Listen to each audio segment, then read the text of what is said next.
ত্রয়োদশ জাতীয় সংসদ নির্বাচনকে নিরাপদ, শান্ত ও ভয়মুক্ত রাখতে সুনামগঞ্জ সীমান্তের ২টি আসনের ৩টি উপজেলায় এবার প্রথম এককভাবে আইন শৃঙ্খলা রক্ষায় দায়িত্ব পালন করবে বিজিবি।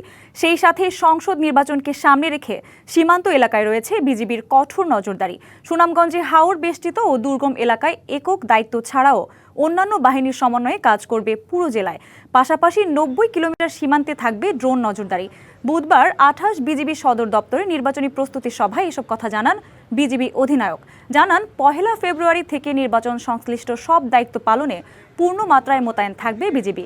১০টি উপজেলায় মোট ২৪ প্লাটুন বিজিবি সড়ক ও নৌপথে উপজেলা ভিত্তিক বেইজ ক্যাম্প স্থাপন করে দায়িত্ব পালন করবে। জরুরি পরিস্থিতি মোকাবেলায় প্রস্তুত বিজিবির কুইক রেসপন্স ফোর্স। এদিকে লালমনিরহাট সীমান্তে বিশেষ অভিযান চালিয়ে একটি বিদেশি পিস্তল, ম্যাগাজিন ও গুলি উদ্ধার করেছে বিজিবি। সংসদ নির্বাচনকে সামনে রেখে সীমান্ত এলাকায় বিজিবির কঠোর নজরদারির অংশ হিসেবে এই অস্ত্র উদ্ধার করা হয়। সীমান্ত দিয়ে অবৈধ অস্ত্রের চোরাচালানের সংবাদের ভিত্তিতে অভিযান চালিয়ে পরিত্যক্ত অবস্থায় পলিথিনে মোড়ানো অস্ত্র উদ্ধার করে বিজিবি। বিদেশ থেকে দেশে রেমিটেন্সের টাকা আসে নিরাপদে। তাই আজই আপনার আপনজনকে বলে রাখুন, রেমিটেন্সের টাকা যেন শুধু নগদেই পাঠায়।